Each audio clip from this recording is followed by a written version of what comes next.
Well, aloha. Welcome to our second session for Business 631. Today we're going to talk about inventory management.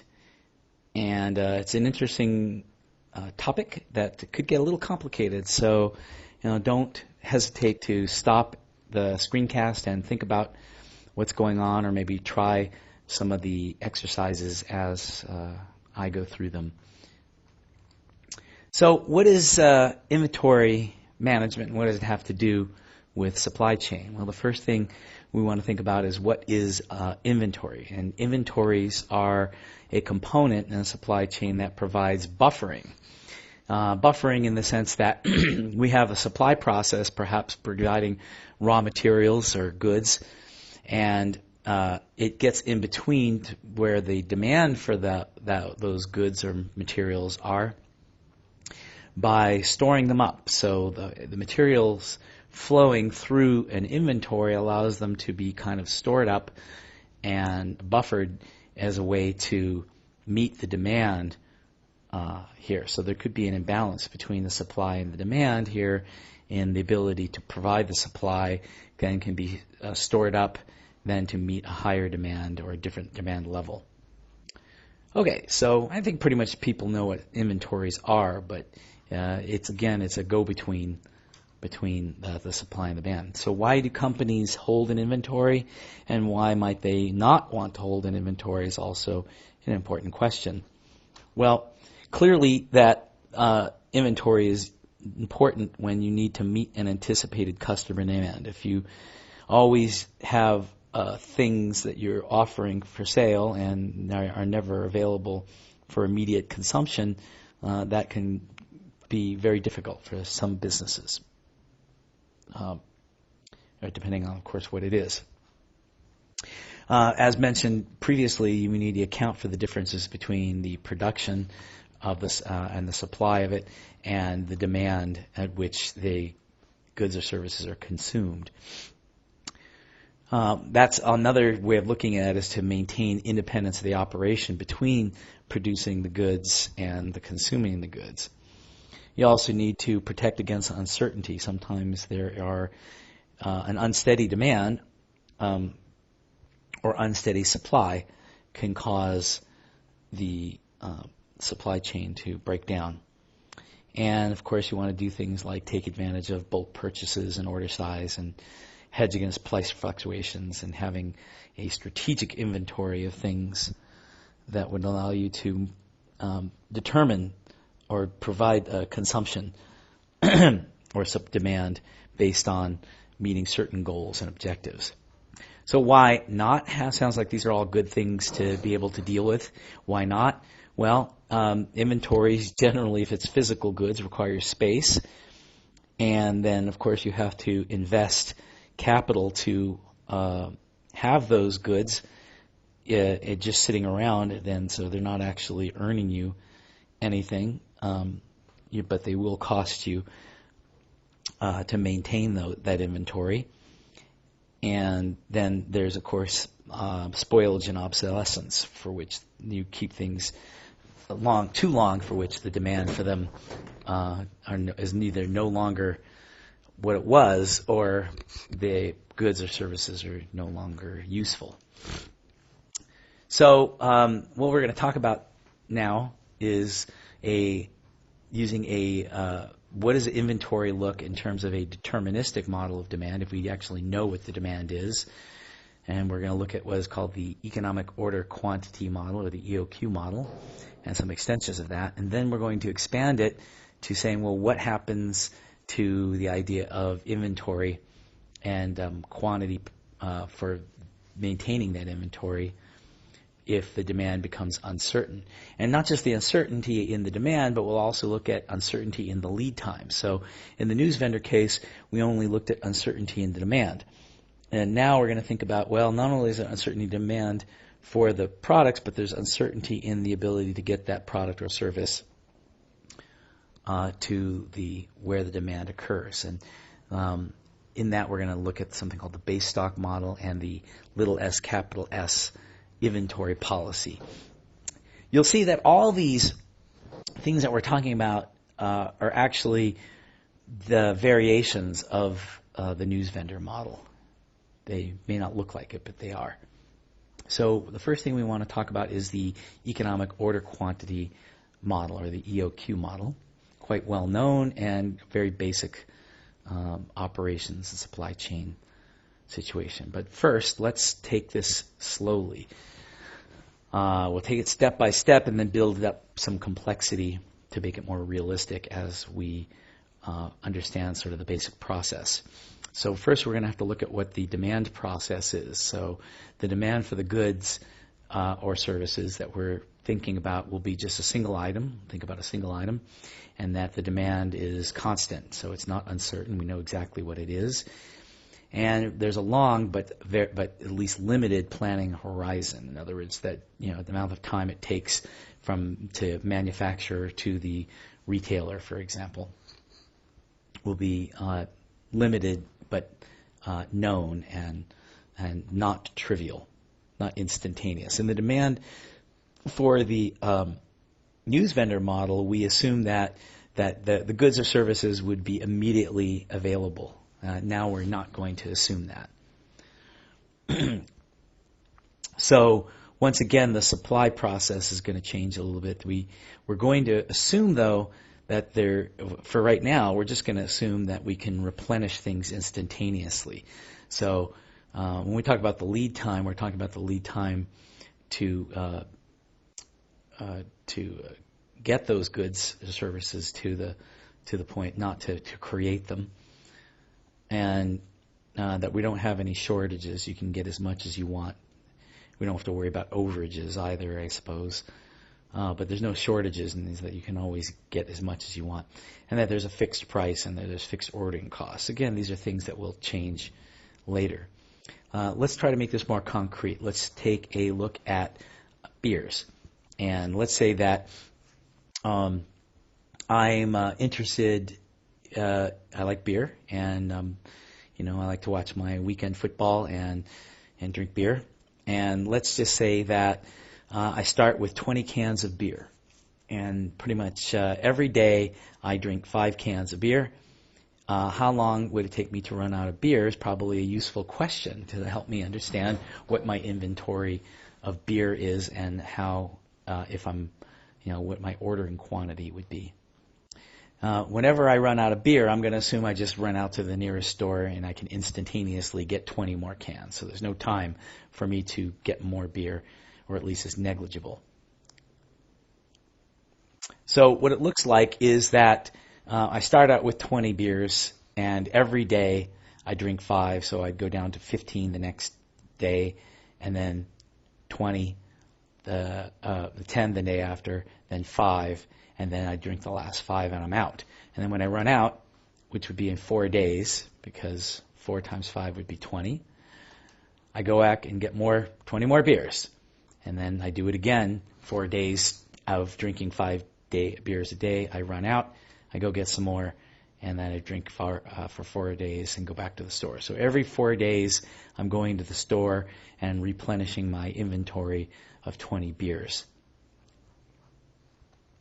So we call that 4 days, the time between my orders, the order cycle. The order cycle is, I order every 4 days to replenish my inventory.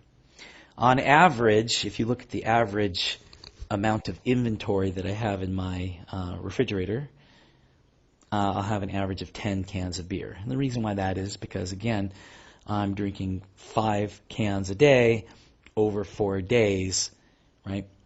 Which means that on average, I'll have 10, but there's only one point I'll actually have 10, but most of the time I'll have 10 or 15, 20 or 15, or I'll have 5 or 0, for which the average is 10. Okay, so the average, of course, is always the inventory level divided by 2, half the inventory there. So the things that we might be interested in this sort of demand for beer process is what quantity should I order to make sure that I'm always have beer, and how often do I have to go back and get more beer, the cycle time, and what is the maximum inventory of beer, the minimum inventory of beer, and the average number of beers, which of course we already talked about is the order quantity divided by 2.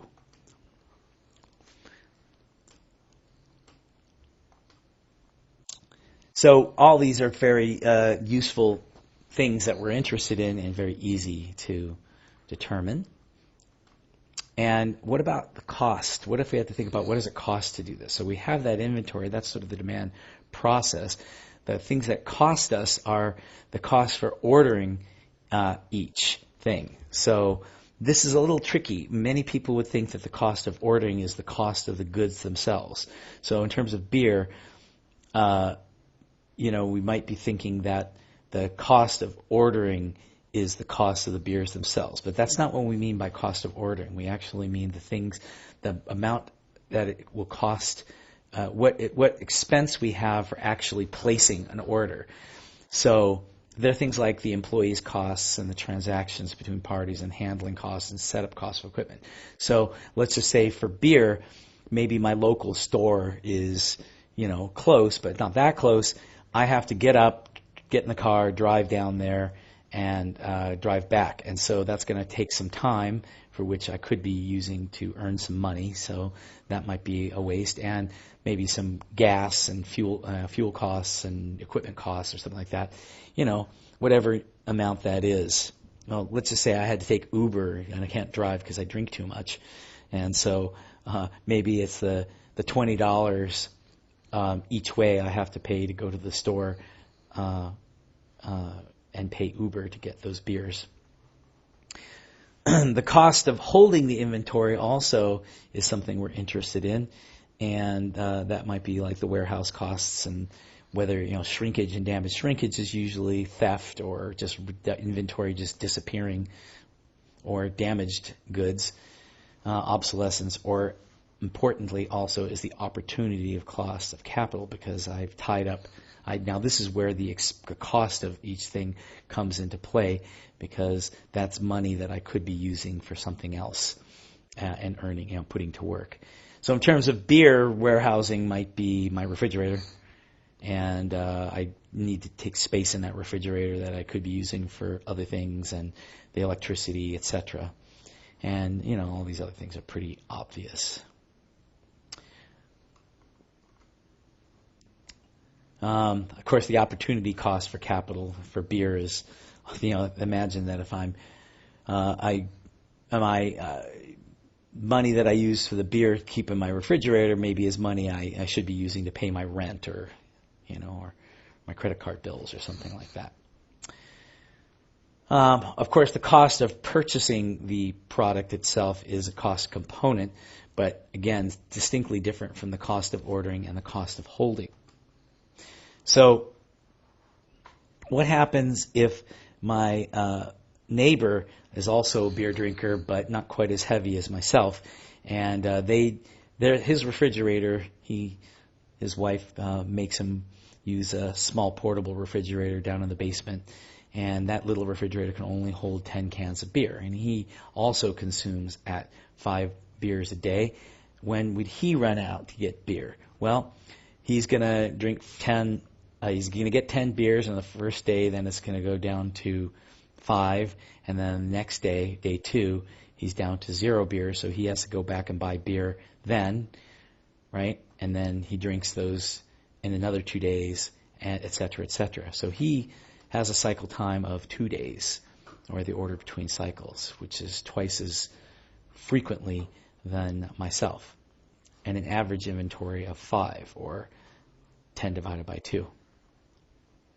So what does it matter? What is the difference? How do they compare in terms of things? My neighbor has their demand scheme and inventory forces him to make many orders and have a low inventory. So his refrigerator is not full most of the time, but has to do frequent visits to the store. I don't have to make as many orders. I make less frequent trips, and I hold more in my inventory. So it's sort of a trade-off. The higher the quantity, the order quantity, the more less frequently I have to order. But the more I have to hold in inventory. So the ordering costs are lower, but the inventory holding costs are higher. It's just the opposite here. The lower on-hand inventory or ordering level, it means that I have to make more frequent orders, so my order costs are more, but the inventory holding costs will be lower because I have less one. So which one's better? Which one's better? Well, of course, it depends on the total cost. It depends on how much does it cost us to hold this inventory versus how much it costs us to order the level that we want to put in our inventory. And so it's kind of like the news vendor in terms of overages to unders. We have inventory costs and which we have to pay when we have things, kind of like the overages. And then we have the ordering costs, which is kind of like I don't have enough, so I have to go out and buy more. And so that costs us to make more frequent orders. So typically, the cost of ordering is fixed in nature and does not really matter how many things I buy. At least we're going to assume that for now. So in other words, me paying Uber to go to the store to buy beer doesn't matter how many beers I buy, as long as they could fit into the car that I've ordered. So that's what we're going to assume for now. And to calculate the total ordering cost, we'll need the number of times we place an order in a given period. But notice that the frequency of the orders could vary. So we should just fix a time period. So usually like a month or a day or whatever. So when we're looking at inventory, you can look at different periods if you want, but you usually just pick a particular time period. So you have to pick a particular time period to examine the dynamics of this. So the total ordering cost would be how many orders I make a month times the cost of placing that order. Now, that's the fixed cost, right? Now, the variable components would be how much it costs to hold the inventory. Why is it variable? Well, because my inventory is constantly changing. As I'm drinking my beer, my refrigerator is being emptied. So the inventory holding costs will change.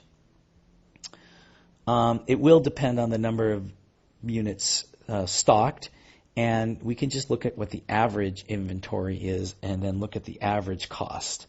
So the average cost is how we're going to represent the holding costs by looking at the average inventory times what the cost for holding a particular unit. So we'll look at my average number of beers in my refrigerator times the cost of holding a particular beer over a particular period of time. That period of time is very important.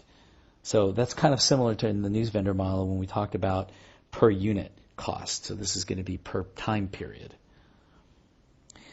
Now the cost of purchasing the product, of course, is important, but you'll see later on that that it's really the optimal ordering cost doesn't really matter what the cost of the beer is, as you'll see in a bit.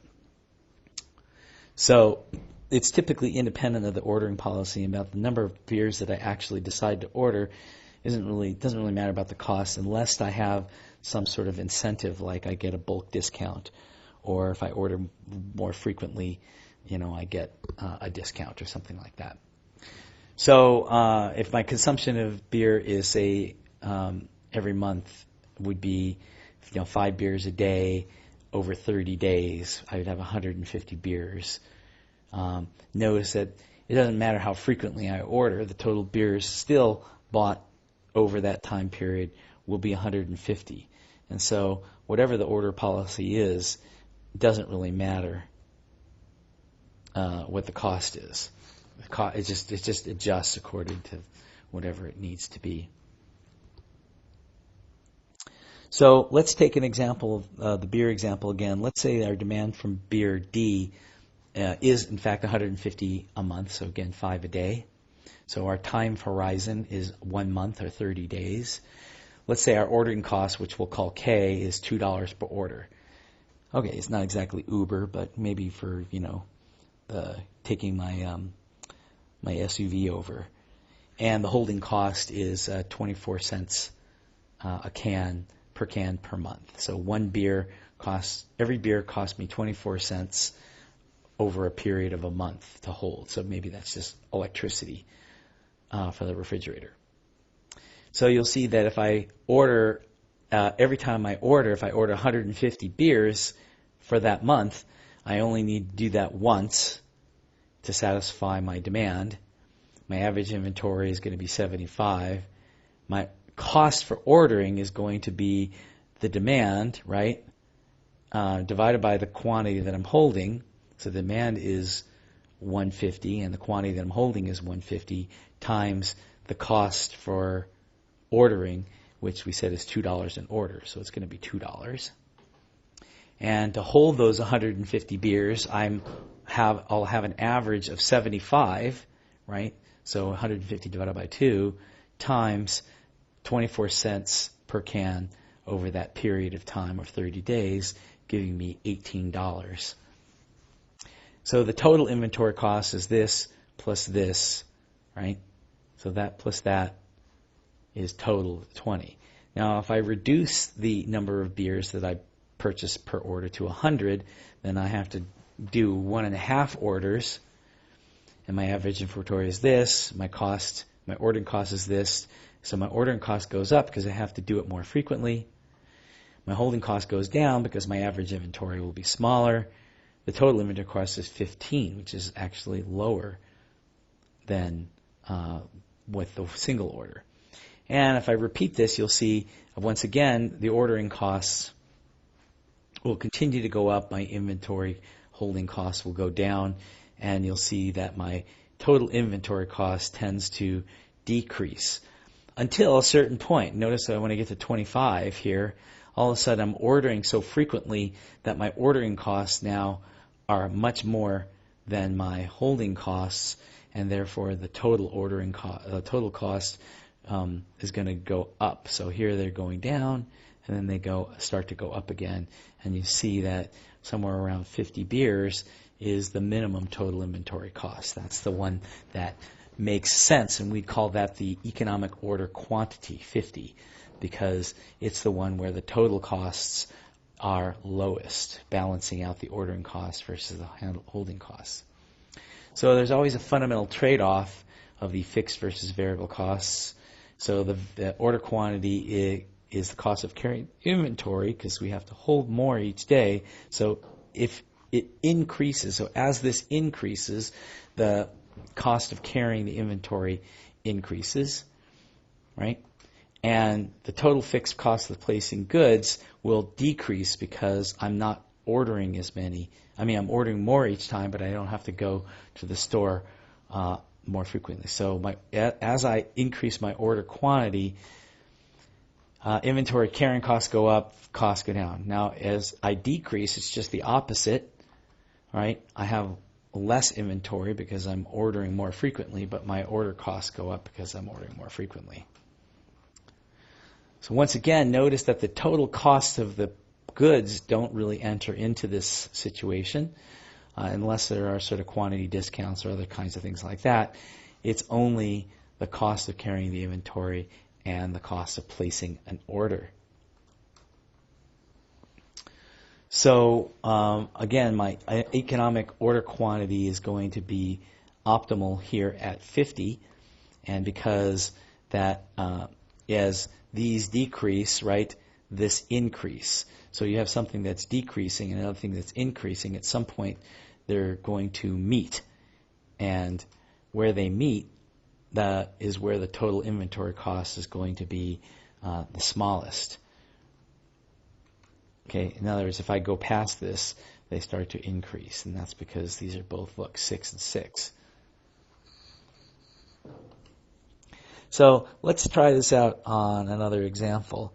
Let's go look at, let's say I have a demand of beer for 1,000 beers per year, and let's say I go to Costco and I buy, big bulk of it. The ordering cost is $400 an order, and maybe have it delivered or something like that because it's a lot. And the holding cost for holding those beers is, say, $20 per unit per year. Okay, maybe this isn't beer because it doesn't cost $20 per unit per beer. But I don't know, say it's holding refrigerators or something. So let's figure this out. Let's go take a look at what we would need to do. And when we have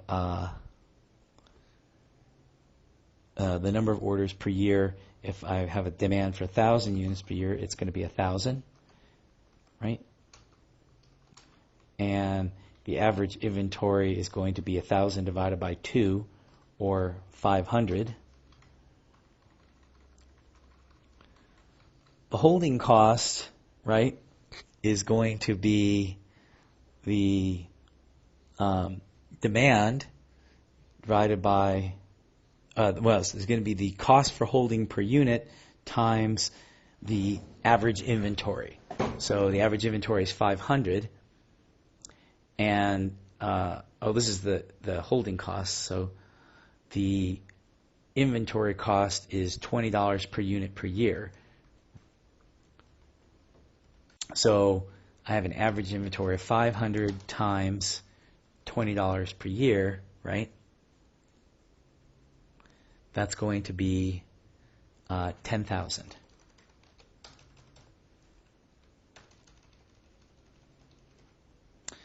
The total ordering cost is going to be the number of orders. Oh, sorry, this is not 1,000. That's 1. Okay, the total ordering cost is how many times I order, 1 per year, right, times the cost for ordering, which is $400. So it's 400. And the total cost is going to be this plus this, or 400, 10,400.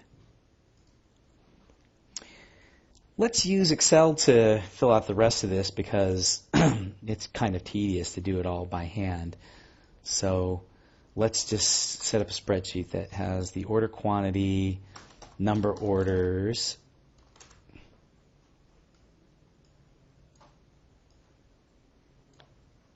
okay, average inventory, holding cost, ordering cost, and then total cost.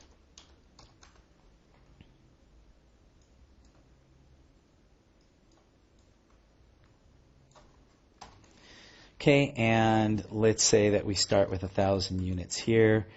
That the number of orders, right? Oh, we should probably make the demand is 1,000, right? And we want the ordering cost to be $400, and we'll just call this it. Let's call it the ordering cost is H, ordering cost is K, holding cost is K. This is $20 per unit. Okay, and so the number of orders is going to be over, this is 1,000 units a year. And so if our demand is 1,000 units a year, it's going to be the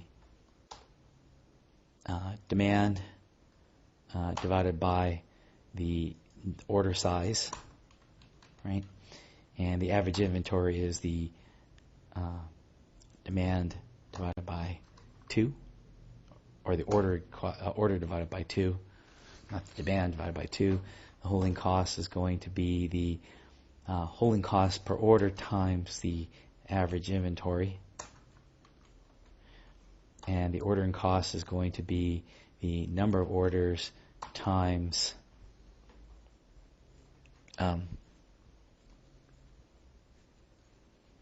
number of orders times the order cost K, and the total is going to be the holding cost total plus the order cost total.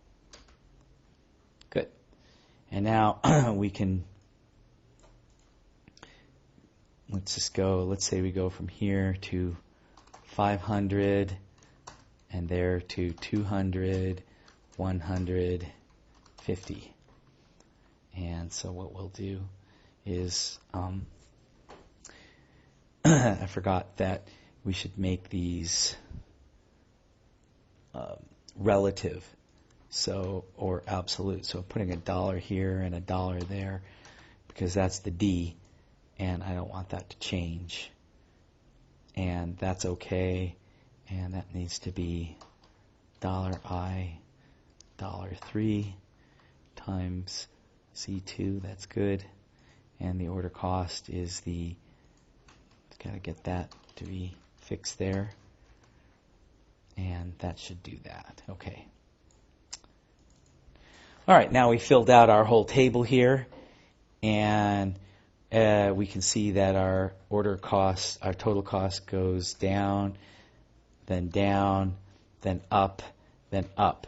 So right here is, at least in terms of these increments, would be the best ordering size. So based on what we've calculated here, our economic order quantity should be 200 units because it has the smallest total cost. Okay. Let's go back to the beginning and understand what this EOQ is. Well, going back and reviewing, the economic order quantity is the quantity that we should order, which minimizes the total costs, balancing the cost of ordering with the holding inventory costs. Basically, we look at the demand rate, D, and the number of the order cycle time, and the average inventory to figure that out. So mathematically, we can put this into a little model that says that the total cost based on the order quality Q is going to be the demand divided by the order quantity that we have times the holding cost. This is the setup cost of the holding, the ordering cost K. And again, because remember that this is the demand, this is how many we consume, this is how many order. Presumably, this is going to be smaller than the demand, but that's going to be what the cycle time is. This is going to be the quantity divided by 2, which is the average inventory being held times the holding cost. And then, of course, we have to add in the price for the units times the demand for those units. Notice that the order quantity is independent of this cost here. The key thing when using the EOQ model is to make sure that whatever your value, your parameters are, that you use the same time units. If you don't use the same time units, things could get screwy. So this is the annual demand in years, units per year, and this is the holding costs also will need to be expressed in terms of year. So a common mistake is to say, look at the demand in years and the holding costs, say, in days, and everything is going to be fouled up. Because remember, we're multiplying the holding cost by the demand, so the time units really need to be the same there.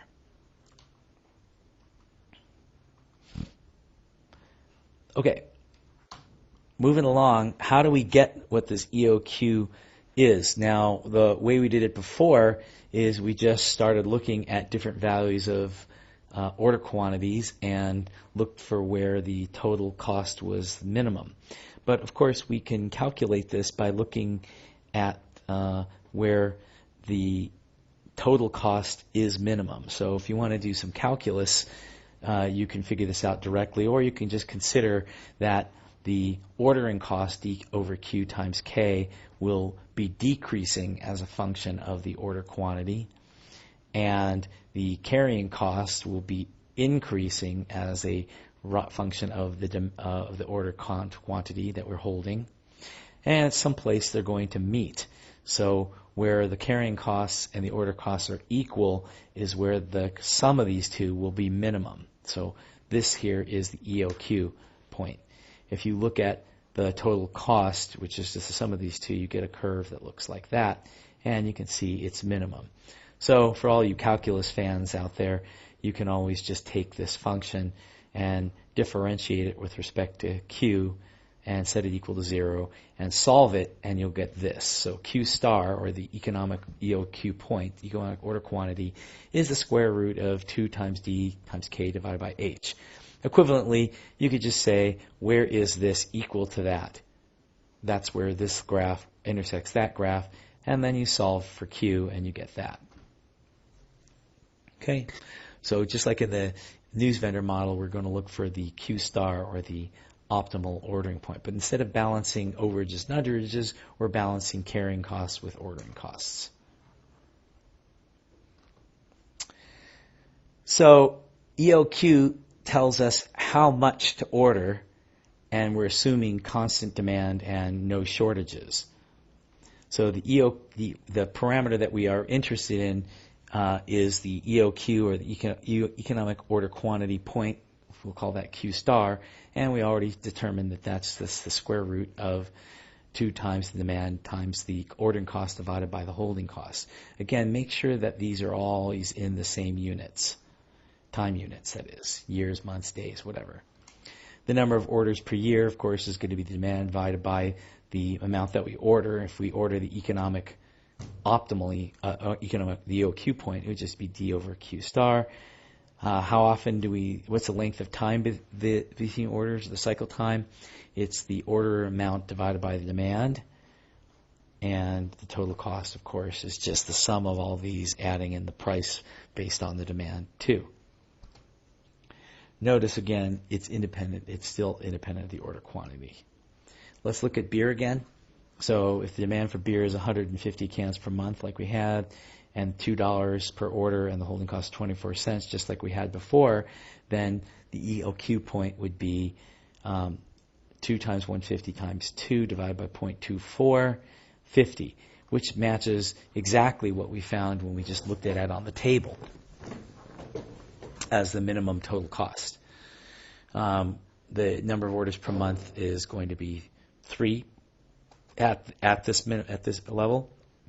The length of the cycle, or the order cycle, is every 10 days. And the order cost is going to be $6, or $3, 3 per order at $2 an order. The average inventory is going to be the amount that I ordered divided by 2, or 25 beers, and the inventory holding cost, again, is going to be $6, so it's 25 times the average inventory. If you want to think of the total cost independent of the cost of the beer, you just sum these two things.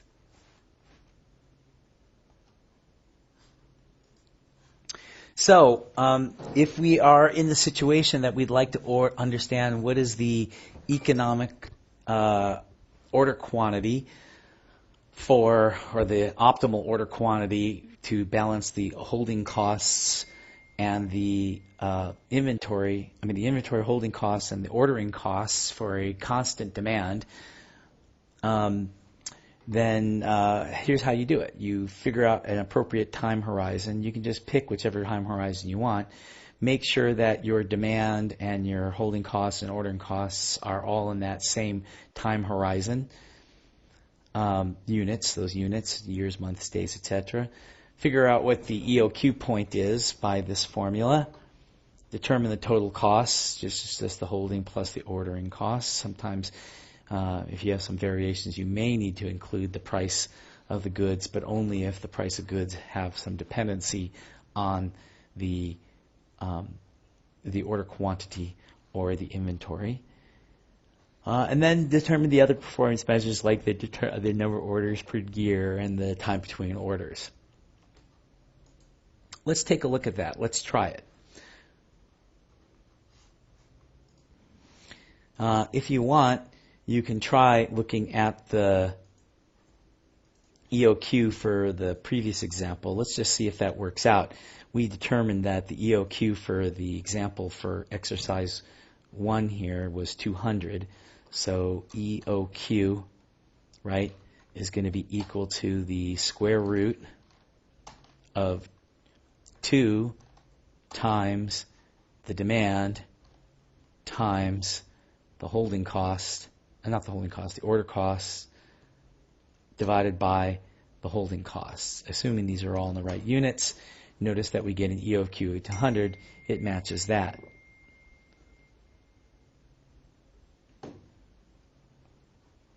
Let's go look at exercise 2, A and B. Let's say we've got that mango stand on campus again. And in this case, we rent a refrigerator on campus to store any unsold mangoes. So when we have our overages, we're just going to store our unsold mangoes in there. And let's say that every day we can sell 50 mangoes at $4 a piece. And the fridge space to store the mangoes, we get charged $50 a unit per day. It's 50 cents per mango per day. And every time we bring mangoes from home, no matter how many we bring, we have to give our spouse $200. So the fee, what is, in addition to the $3 for each mango. We want to minimize the total cost for doing this, either holding the inventory or making the orders. So first part is how many mangoes should we bring each time when you bring mangoes home campus to minimize our total cost. So we'll just write out our parameters here. It's $50. Demand is 50 mango per day, right? And the holding cost is going to be 50 cents, right? 50 cents per mango per day. And the ordering cost is going to be $200 per order. So notice that this is in days and this is in days, so they're in the same units. That's good. So Q star is going to be equal to the square root of 2 times, so we're just applying this formula here, right? 2 times 50 times 200 divided by 0.5. Okay, figuring all that out, I think you get the square root of, I think it's equal to 200. You might want to double check that. All right, how often do we need to bring mango from home? Well, that's just the cycle time. The cycle time is our optimal order quantity Q star divided by the demand. So it's going to be 200 divided by 50 mangoes per day, and that's going to be 4 days. Every 4 days we have to go bring mangoes from home. And we're going to carry an average of 25, average of 100 mangoes in the refrigerator, I guess. All right, so that's that. Here's another example. What if we have something like champagne, which is 1,000 units per year, and we say the cost of placing an order is $20, and the holding cost per unit is $8.33 per month. Now, it's important to realize that we are looking at this per month and that our demand is per year. How many cases should we order each time to order champagne? So again, if we have to decide, are we going to have our time horizon a year or over the month? We have to pick one and then convert one to the other. So let's just say it's going to be per year. And now the demand is still over a year. If 1,000 units per year is still 1,000 units per year, that's good. The ordering cost isn't going to be affected at all, but the holding cost will. So in other words, we need to say that it's $8.33 per champagne unit per champagne per month. We need to convert that to year. So there are 12 months in a year.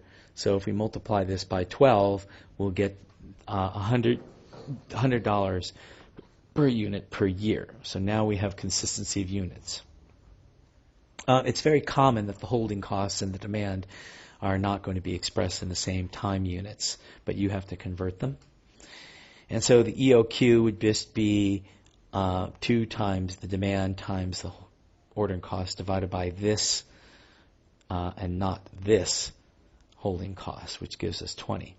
And the total cost for ordering is going to be the inventory costs and the ordering costs, which is going to be $2,000 a year. Some of the performance measures is like number of orders per year is going to be the demand divided by our EOQ, which is 20, so 50 orders a year, and we're going to order them at 20 divided by 1,000, right? The EOQ divided by, that's just the opposite of this, which is this is per year, so it's 22 100ths of a year, but it's better to multiply that by 365 days, right? And so it's every 7.3 days.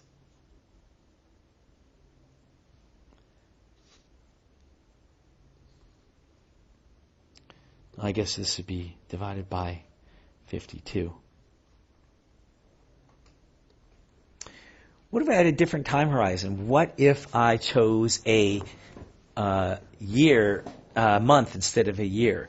Now, that should not affect, the time horizon will not affect the EOQ. So let's take a look at that. So once again, the demand is 1,000 units a year.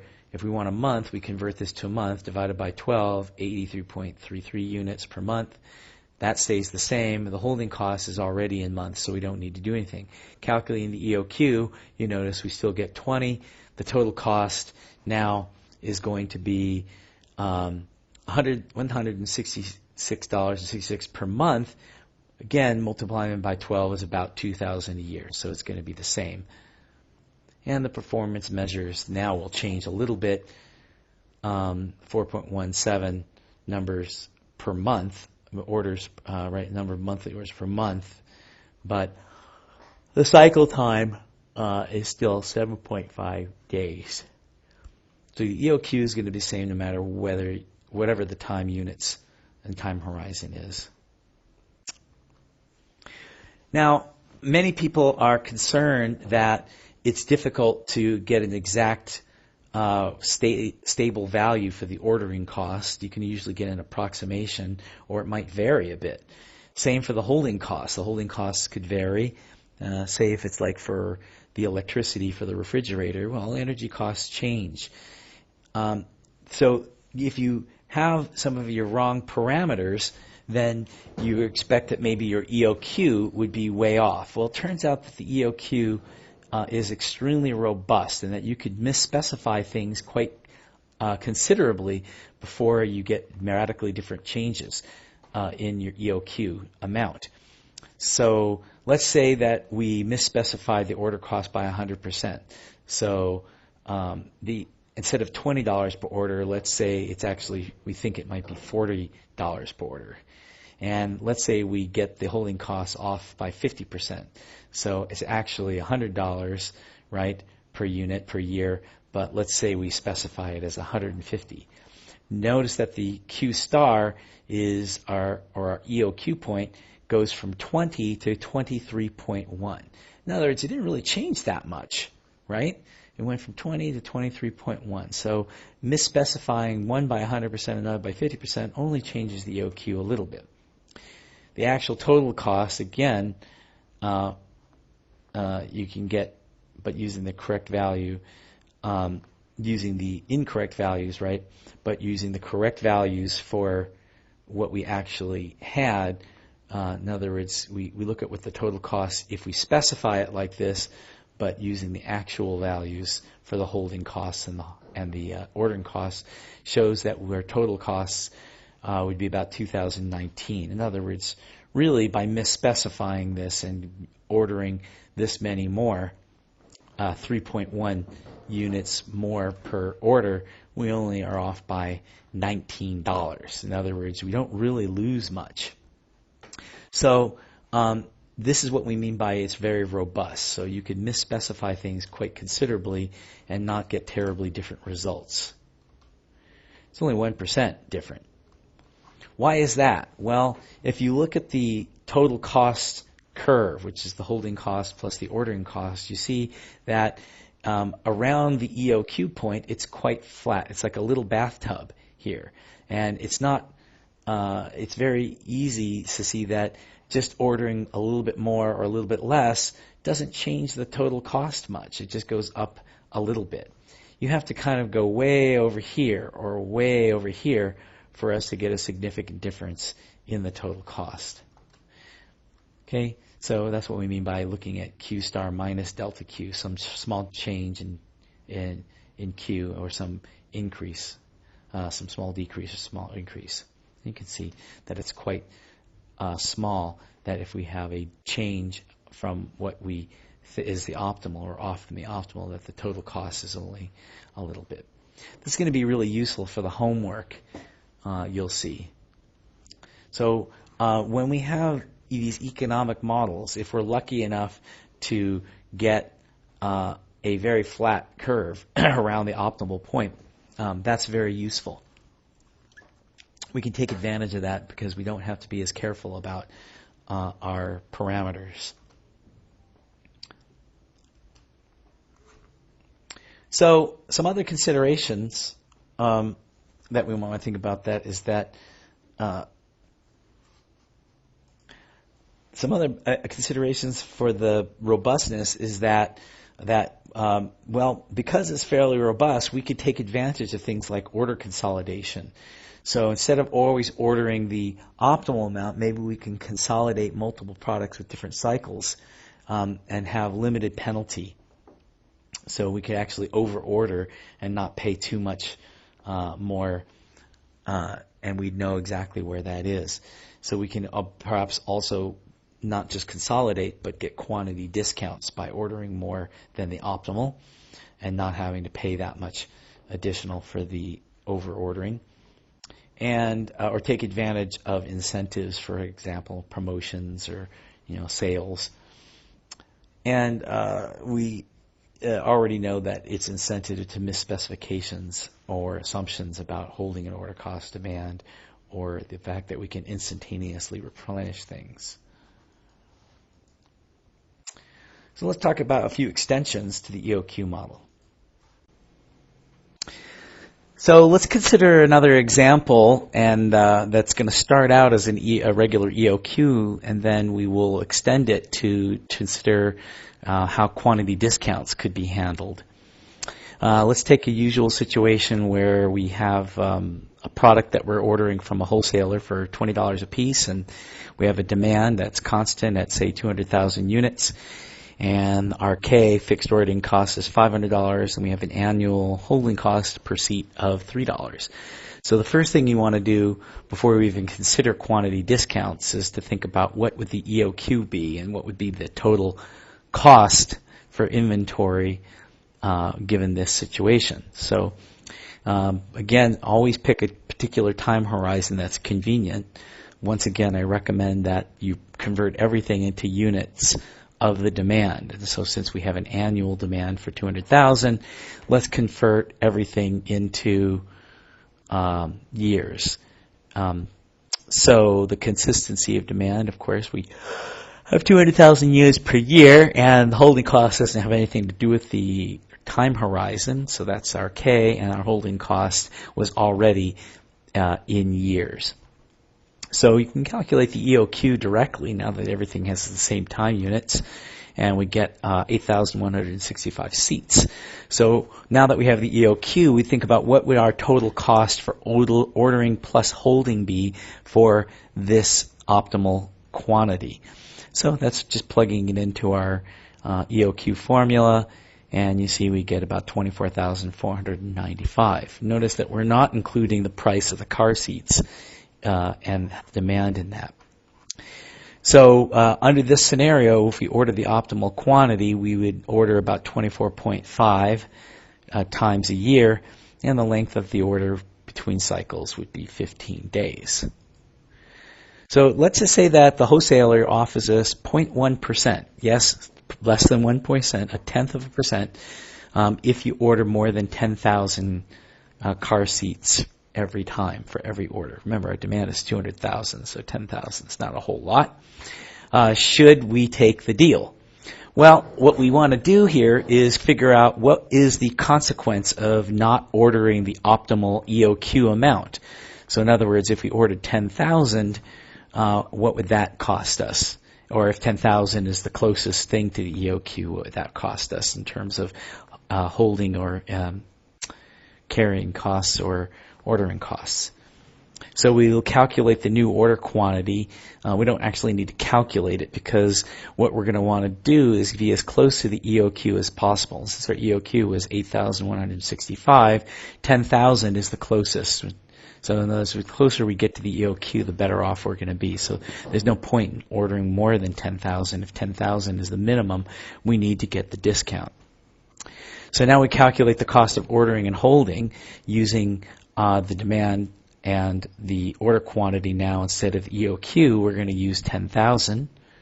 Same ordering cost, and the inventory, average inventory is going to be now 5,000, or 10,000 divided by 2, and still the same holding cost. So our total cost is now 25,000.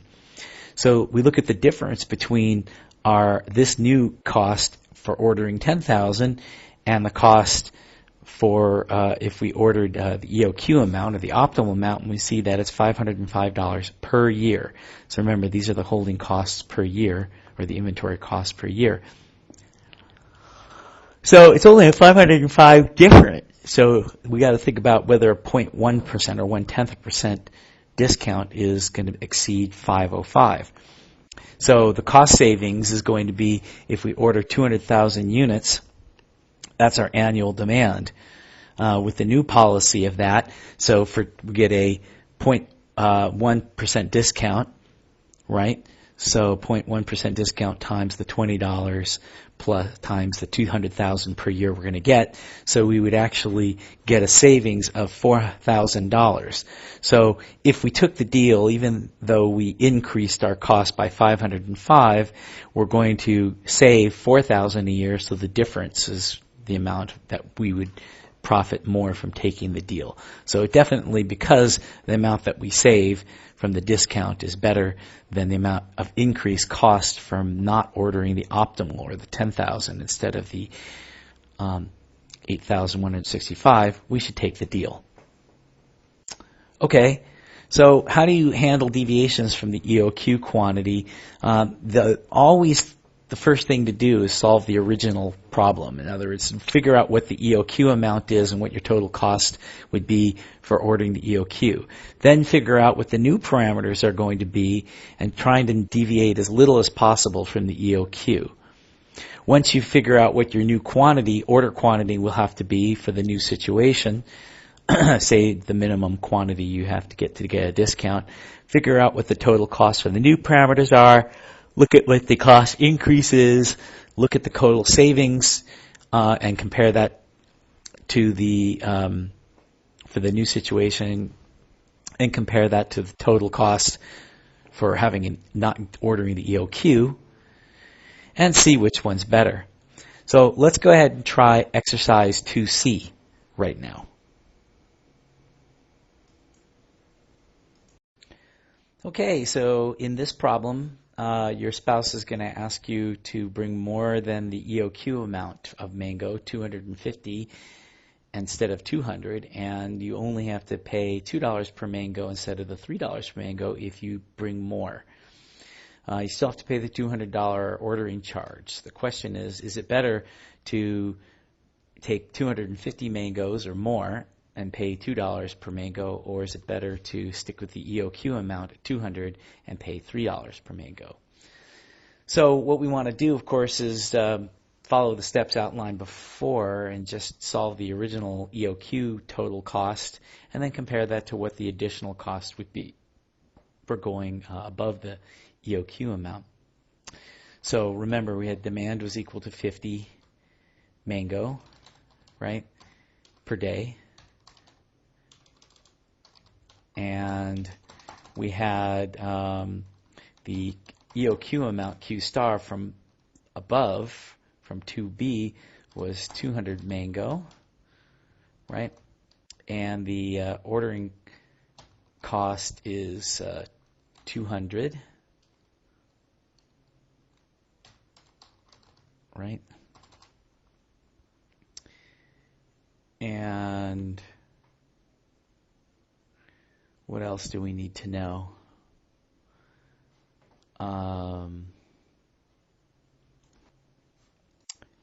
Holding cost is still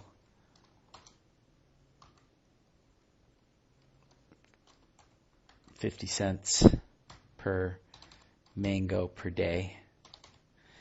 Okay, so the total cost of at EOQ, so total cost at Q star, is equal to the demand divided by Q star, okay, times the ordering cost, remember that, plus the order amount Q star divided by 2, the average inventory, times the holding cost. So that's all we need here.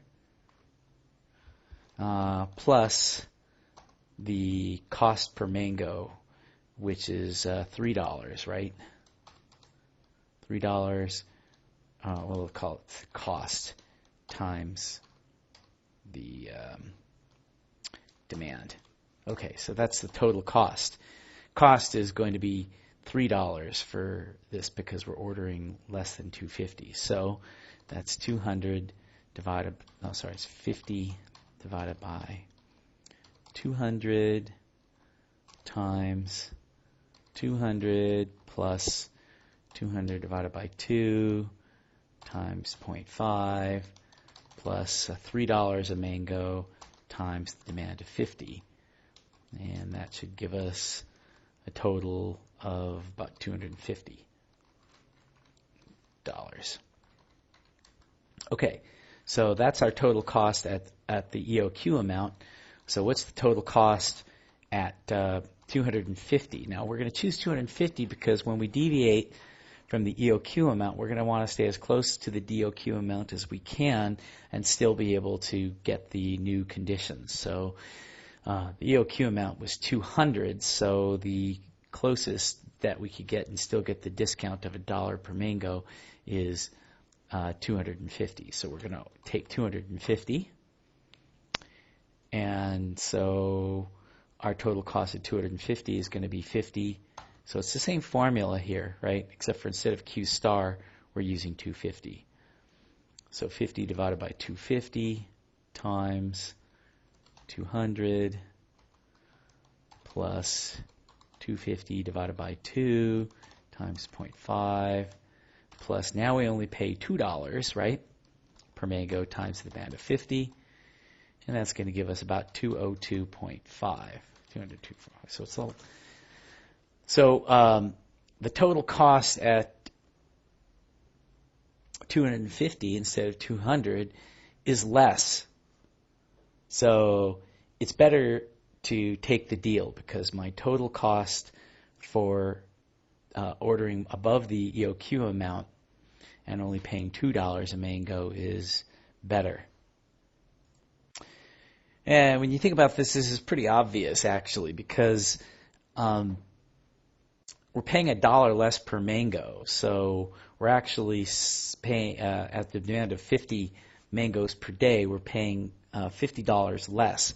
So we'd have to think about the additional holding cost. The additional holding cost. The ordering cost isn't going to change, but it's the holding cost right here. So the additional holding cost is just going to be an additional 50 divided by 2 times the H.5, so it's going to be $2.50 more per day to hold those additional 50 mangoes. So we get a lot better savings, right? Because we're saving $50 and we're only paying $2.50 more, so it's going to be a difference of about $47.50 per day that we're going to save from ordering, paying less for each mango. Okay. Let's go back to our other situations.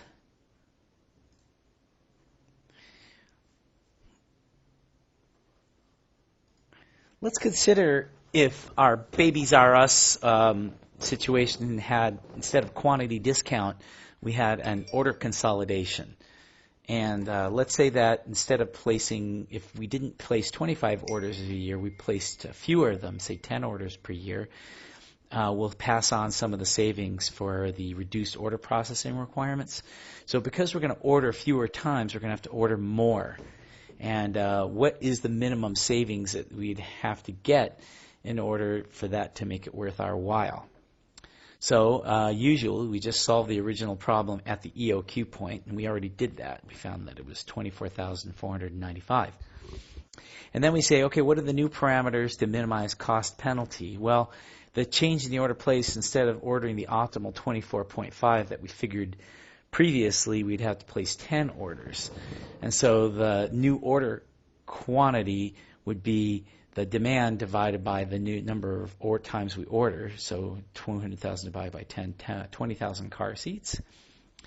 And then we use that in step 2. And remember, we can't use the EOQ amount. We're going to have to use this order quantity, right? Because we're not at EOQ anymore. Because we're ordering fewer times, we're going to have to increase the size of our order from the EOQ amount. So plugging that in, the demand divided by that new amount times the ordering costs.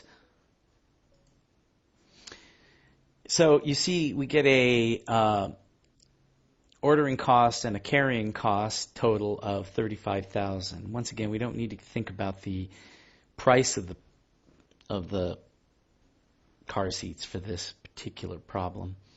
So the increase in price, because notice that if I'm looking at the increase in price, the cost of the goods would just drop out if I look at the difference between the two.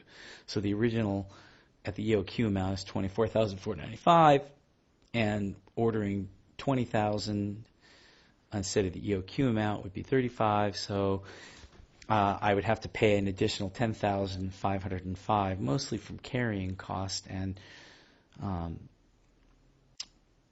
what would that do for us? So that means that they would have to give us at least $10,505 discount if we were going to only order 10 rather than the 25 orders or 24.5 orders per year.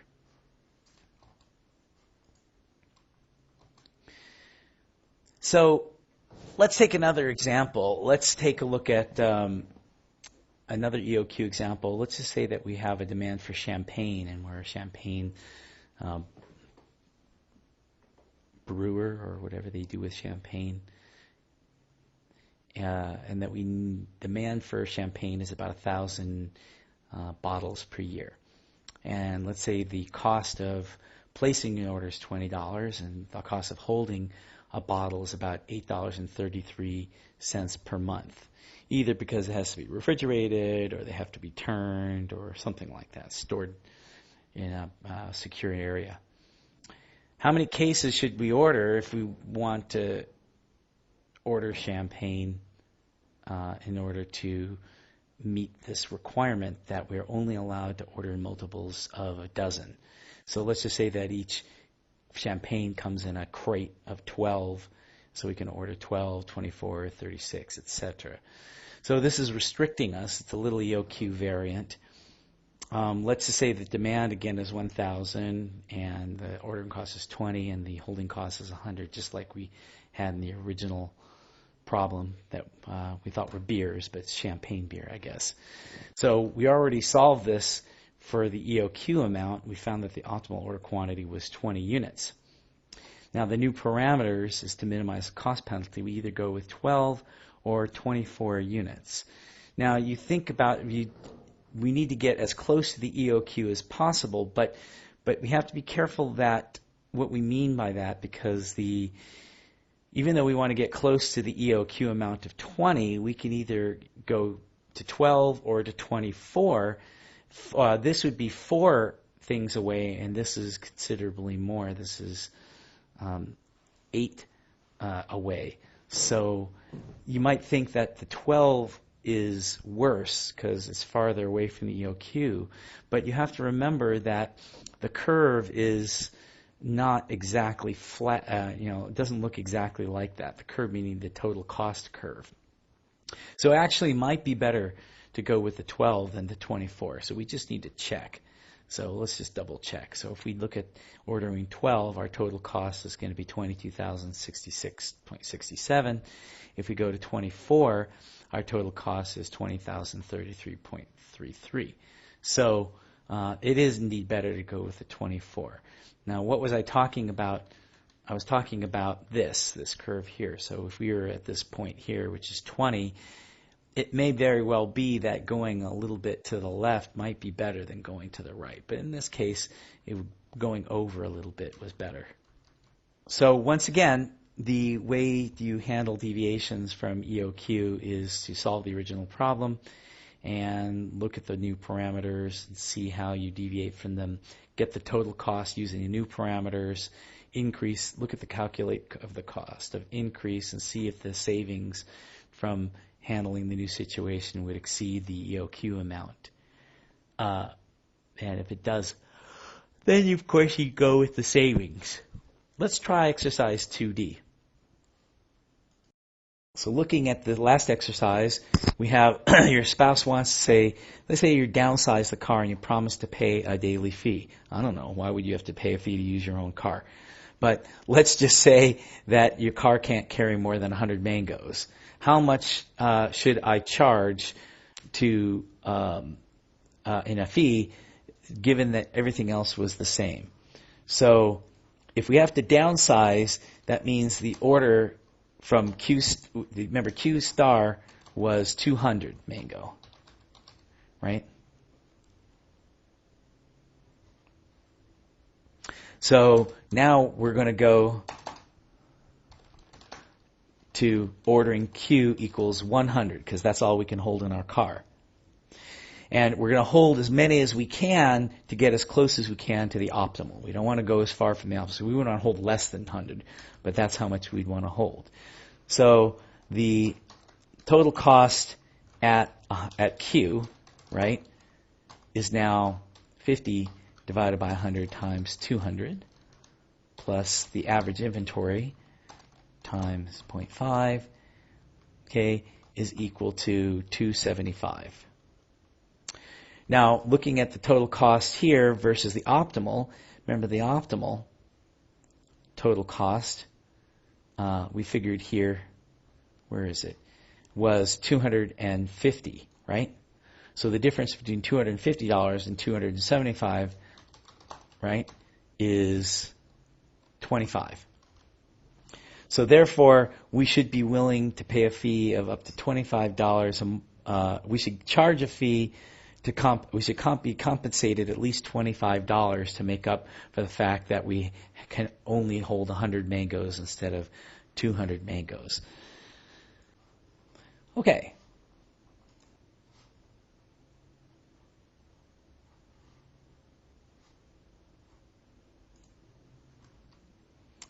What kind of applications are there of the EOQ model? Anytime we need to balance the fixed costs and variable costs for inventory kinds of decisions, so ordering and production involving setup costs.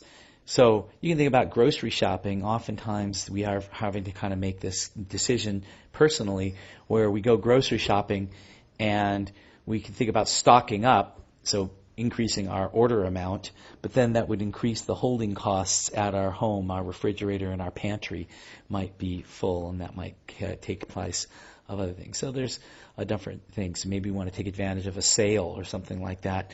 We'd have to think about what the alternatives costs are. So the assumption so far that it was constant price and that there's a constant demand and there's a fixed ordering cost and we can instantaneously replenish them. Later on, we'll talk about variations of this where we have a lead time, so it's not instantaneous replenishment, and the demand is uncertain or the lead time is uncertain. So going back to the beginning again, the EOQ is where we need to figure out what's the on-hand inventory rate that based that we have a demand of 5 beers per day, for example. If we ordered 50 being the optimal, we need to notify, we need to order every 2 days, but now order every 4 days. What if we needed to notify the store every 2 days in advance if we wanted to get the beer? So again, we're going to modify this a little bit and say, what if there's a lead time to get it? We couldn't just get it. We have to call them and give them 2 days advance notice. Well, when do you reorder? That's just how much to reorder would be the question. So when to reorder is determined by the economic order policy. So the reorder point, or when, is determined by finding the inventory level that is enough to keep the inventory from running out. That's the key thing. So when we have a constant demand, a constant lead time of, say, 2 days, the reorder point is exactly the amount that we expect to be sold over the lead time. So what does that mean? If we have 5 beers a day and it takes 2 days advance notice to get that, we'll call that the delivery lead time, then the order point, when to reorder or how much to order, is 10 units, the demand times the lead time. Okay, 5 beers times 2 days, so we'd order 10. The reason why that's the amount is that as we deplete our inventory, when we get to this point, this reorder point S, 10 units, that's the amount that we can keep in our refrigerator for the amount of time it takes us to order and replenish. So in other words, once we get over to here to 10 beers in our refrigerator, we have 2 more days of inventory left before we have to reorder. So therefore, we should reorder when our inventory gets to 10 units because it's going to take us those 2 days to replenish. I hope that makes sense. So once again, we keep our inventory decreases to the reorder point. The reorder point is the number of units that we need to keep on hand so that we don't run out before we can reorder. In this case, 2 days. So 2 days would require 10 beers in the inventory to hold so that we can order at that point and receive them without running out. Okay, so that's it. Next time we'll talk about some other variations of the EOQ model, and we'll try the last exercise.